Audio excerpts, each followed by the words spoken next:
இன்றைக்கி நம்ம ஒரு சிம்பிளான அதே சமயம் ரொம்ப டேஸ்டான ஒரு லன்ச் ரெசிபி தான் பார்க்க போகிறோம். ஒரு சூப்பரான லெமன் ரைஸ் கூடவே நல்ல காரசாரமான மஷ்ரூம் மசாலா எப்படி செய்கிறதுன்னு தான் பார்க்க போகிறோம். பிஸ்மி சமையலில் நம்ம இன்றைக்கி வெஜிடேரியன் எல்லாருக்குமே ரொம்ப பிடிச்ச மஷ்ரூம் மசாலா எப்படி செய்கிறதுன்னு பார்க்க போகிறோம். மஷ்ரூம் மசாலா செய்கிறதுக்காக ஒரு கடாயில் நான் 3 டேபிள் ஸ்பூன் எண்ணெய் சேர்த்துக்கிறேன். எண்ணெய் நல்லா சூடானதும் அதில் ஒரு பட்டை, 2 ஏலக்காய், 2 கிராம்பு சேர்த்துட்டு நல்லா ரோஸ்ட் பண்ணிக்கலாம். இப்போ இது கூட 1 டீஸ்பூன் அளவுக்கு சீரகம் சேர்த்துக்கிறேன். சீரகம் நல்லா பொரியட்டும். இப்போது நான் 2 பெரிய வெங்காயம் எடுத்து இந்த மாதிரி குட்டி குட்டியாக சாப் பண்ணி வச்சுருக்கேன், அதை சேர்த்துக்கிறேன். இது கூட நான் 1 பச்சை மிளகாயை குட்டி குட்டியாக கட் பண்ணியிருக்கேன், அதையும் சேர்த்துக்கிறேன். வெங்காயம் நல்லா பொன்னிறமாகிற வரைக்கும் இதை நம்ம வதக்கிக்கலாம். இப்போ பாருங்கள், வெங்காயம் நல்லா வதங்கிடுச்சு. இது கூட நான் 1 டேபிள் ஸ்பூன் அளவுக்கு இஞ்சி பூண்டு விழுது சேர்த்துக்கிறேன். இஞ்சி பூண்டு விழுது சேர்த்துட்டு அதை நல்லா கலந்து விட்டுருங்க. இஞ்சி பூண்டில் இருக்க பச்சை வாசனைலாம் நல்லா போயிட்டு அதுலேருந்து எண்ணெய் பிரிஞ்சு வரணும், அந்த ஸ்டேஜ் வரைக்கும் இதை நம்ம வதக்கிக்கலாம். இப்போ பாருங்கள், இஞ்சி பூண்டு விழுது நல்லா வதங்கிருச்சு. இப்போது நான் 2 மீடியம் சைஸ் தக்காளி எடுத்து இந்த மாதிரி அரைச்சி வச்சுருக்கேன், அதை இது கூட சேர்த்துக்கிறேன். நீங்கள் தக்காளியை கட் பண்ணி கூட சேர்த்துக்கலாம்.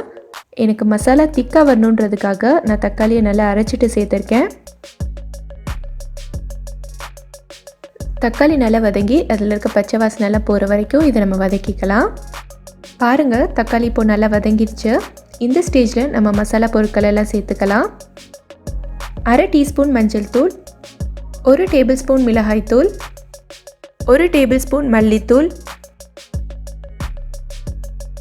அப்புறம் 1/4 டீஸ்பூன் கரம் மசாலா. இது எல்லாத்தையும் சேர்த்துட்டு நல்லா கலந்து விட்டுறலாம். மசாலா அடிப்பிடிக்காமல் இருக்கிறதுக்காக நான் கொஞ்சமாக தண்ணி சேர்த்துக்கிறேன். மசாலாவில் இருக்க பச்சை வாசனைலாம் நல்லா போகிற வரைக்கும் இதை நம்ம வதக்கிக்கலாம். இப்போ பாருங்கள், மசாலா நல்லா வதங்கிடுச்சு. சைடில் எண்ணெய் பிரிஞ்சு வந்திருக்கு பாருங்கள்.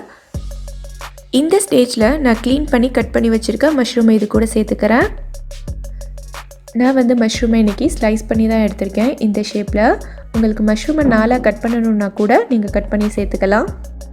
மஷ்ரூம் எப்போவுமே வாங்கினதும் ஃப்ரெஷ்ஷாகவே சமைச்சிடுங்க, அப்போ தான் மஷ்ரூம் ஒயிட் கலரில் இருக்கும். நீங்கள் ஃப்ரிட்ஜில் வச்சு யூஸ் பண்ணணுன்னா ஒரு 2-3 டேஸ் வரைக்கும் ஃப்ரிட்ஜில் வச்சு யூஸ் பண்ணலாம். ஆனால் என்னென்னா, ஃப்ரிட்ஜிலேருந்து எடுத்ததும் இந்த மஷ்ரூம் இந்த மாதிரி கருப்பு கலரில் ஆகிடும். அதை அவாய்ட் பண்ணுறதுக்காக நீங்கள் எப்போ சமைக்கணுமோ அப்போ மஷ்ரூம் வாங்கி நீங்கள் ஃப்ரெஷ்ஷாகவே சமைச்சிக்கலாம். இதுக்கு தேவையான அளவுக்கு உப்பு சேர்த்துக்கிறேன். உப்பு சேர்த்துட்டு நல்லா கலந்து விட்டுருங்க. இந்த ஸ்டேஜில் நம்ம தண்ணி சேர்க்க வேண்டிய அவசியம் இல்லை, ஏன்னா மஷ்ரூம் குக்காகி வரும்போது அதுலேருந்து தண்ணி வெளியில் வரும். ஸோ நம்ம தண்ணி சேர்க்காமலே இதை குக் பண்ணிக்கலாம். அது மட்டும் இல்லாமல் மஷ்ரூம் ரொம்ப சீக்கிரமாக குக் ஆகிடும். எப்படியும் ஒரு 7லேருந்து 10 நிமிஷத்துக்குள்ளே இது குக் ஆகிடும். பாருங்கள், நான் தண்ணி சேர்க்கவே இல்லை, ஆனால் மஷ்ரூம்லேருந்து எவ்வளோ தண்ணி வெளியில் வந்திருக்குன்னு. இந்த மாதிரி இடையில அப்பப்போ நம்ம மிக்ஸ் பண்ணி விட்டுக்கலாம். இப்போ பாருங்கள், நம்மளோட மஷ்ரூம் மசாலா எவ்வளோ யம்மியாக ரெடியாக இருக்குது. ஃபைனலாக இதில் கொஞ்சமாக கொத்தமல்லி இலை தூவி ஸ்டவ் ஆஃப் பண்ணிக்கலாம். இப்போ நம்மளோட மஷ்ரூம் மசாலா ரெடி ஆயிடுச்சு. இந்த ரெசிபியை நீங்களும் உங்கள் வீட்டில் ட்ரை பண்ணி பாருங்கள். ட்ரை பண்ணிவிட்டு எப்படி வந்ததுங்கிறத கீழே இருக்கக்கூடிய எங்களோட கமெண்ட் பாக்ஸில் போஸ்ட் பண்ணுங்கள். இந்த வீடியோ பிடிச்சிருந்தால் லைக் பண்ணுங்கள், உங்கள் ஃப்ரெண்ட்ஸ் கூட ஷேர் பண்ணுங்கள். அப்புறம் மறக்காமல் நம்மளோட பிஸ்மி சமையலுக்கு சப்ஸ்கிரைப் பண்ணுங்கள். இப்போ நம்ம லெமன் ரைஸ் செய்யலாம். ஃபஸ்ட்டு ஒரு பேன் வச்சுக்கோங்க. பேன் நல்லா சூடாகட்டும். சூடானதுக்கு அப்புறமா 2 டேபிள் ஸ்பூன் எண்ணெய் சேர்த்துக்கோங்க. எண்ணெய் நல்லா சூடானதும் 1 டீஸ்பூன் அளவுக்கு கடுகு சேர்த்துக்கோங்க. கடுகு நல்லா வெடித்ததும் அதில் 2 டேபிள் ஸ்பூன் அளவுக்கு உளுத்தம்பருப்பு, கூடவே 2 டேபிள் ஸ்பூன் அளவுக்கு கடலைப்பருப்பு சேர்த்துக்கோங்க. நம்ம சேர்த்த இந்த உளுத்தம்பருப்பும் கடலைப்பருப்பும் லைட்டாக செவந்து பொன்னிறமாகட்டும், அதுவரை இதை வறுத்துக்கலாம். இது லேசாக செவந்து பொன்னிறமானதும் இது கூட 2 காஞ்ச மிளகாவை இந்த மாதிரி பிச்சுட்டு சேர்த்துக்கிறேன். கூடவே காரத்துக்காக 2 பச்சை மிளகாயை இந்த மாதிரி கீறி சேர்த்துக்கோங்க. இது கூட ஒரு கொத்து கருவேப்பிலை சேர்த்துக்கோங்க. இது கூட நான் 3 டேபிள் ஸ்பூன் அளவுக்கு வறுத்த வேர்க்கடலையை உள்ளே சேர்த்துக்கிறேன். நான் இந்த வேர்க்கடலையை ஏற்கனவே நல்லா வறுத்துட்டு தோலெல்லாம் எடுத்துகிட்டு வச்சுருக்கேன், அதை இது கூட சேர்த்துக்கிறேன்.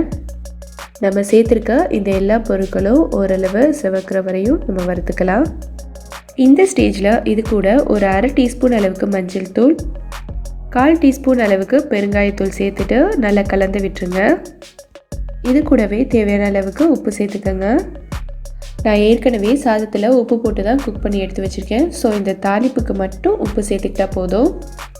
இது எல்லாத்தையும் ஒரு தடவை இந்த மாதிரி நல்லா கலந்துட்டு நம்ம ஸ்டவ் ஆஃப் பண்ணிக்கலாம். ஸ்டவ் ஆஃப் பண்ணிவிட்டு ஒரு நிமிஷம் இது ஆறட்டும். ஒரு நிமிஷத்துக்கு அப்புறமா நம்ம லெமன் ஜூஸ் சேர்த்துக்கலாம். நான் இன்றைக்கி 2 மீடியம் சைஸ் எலுமிச்சை பழம் எடுத்து அதில் இருக்க ஜூஸை மட்டும் ஃபில்டர் பண்ணி எடுத்து வச்சுருக்கேன். அதை இது கூட சேர்த்து நல்லா மிக்ஸ் பண்ணிக்கலாம். லெமன் ஜூஸ் பிழியும்போது நீங்கள் ரொம்ப அழுத்தம் கொடுக்காம ஓரளவுக்கு பிழிஞ்சு எடுத்துக்கோங்க. ரொம்ப அழுத்தம் கொடுத்து பிழிஞ்சிங்கன்னா தோலில் இருக்கக்கூடிய கசப்பு தன்மை ஜூஸில் இறங்கிட்டு லெமன் ரைஸ் கசக்க ஆரம்பிச்சிடும். இப்போ நம்ம இது கூட சாதத்தை சேர்த்து நல்லா கலந்துக்கலாம். நான் இன்றைக்கி குக் பண்ண ரைஸ் 3 கப் அளவுக்கு எடுத்திருக்கேன். அதை இது கூட சேர்த்து நல்லா கலந்துக்கலாம். லெமன் ரைஸ்க்கு சாதம் குக் பண்ணும்போது ரொம்ப குழஞ்சிடாமல் இந்த மாதிரி உதிரி உதிரியாக இருக்க மாதிரி பார்த்துக்கோங்க.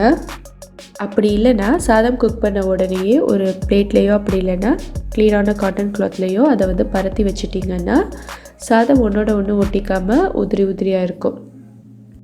இப்போ இது எல்லாத்தையும் நல்லா கலந்து விட்டாச்சு. நம்மளோட லெமன் ரைஸ் சூப்பராக ரெடி ஆயிடுச்சு. இதை நீங்களும் உங்கள் வீட்டில் ட்ரை பண்ணி பாருங்கள். ட்ரை பண்ணிவிட்டு உங்களோட ஃபீட்பேக்கை கீழே இருக்க எங்களோட கமெண்ட் பாக்ஸில் போஸ்ட் பண்ணுங்கள். இந்த வீடியோ பிடிச்சிருந்தா லைக் பண்ணுங்கள், உங்கள் ஃப்ரெண்ட்ஸ் கூட ஷேர் பண்ணுங்கள். அப்புறம் மறக்காமல் நம்மளோட பிஸ்மி சமையலுக்கு சப்ஸ்கிரைப் பண்ணுங்கள். தேங்க்யூ.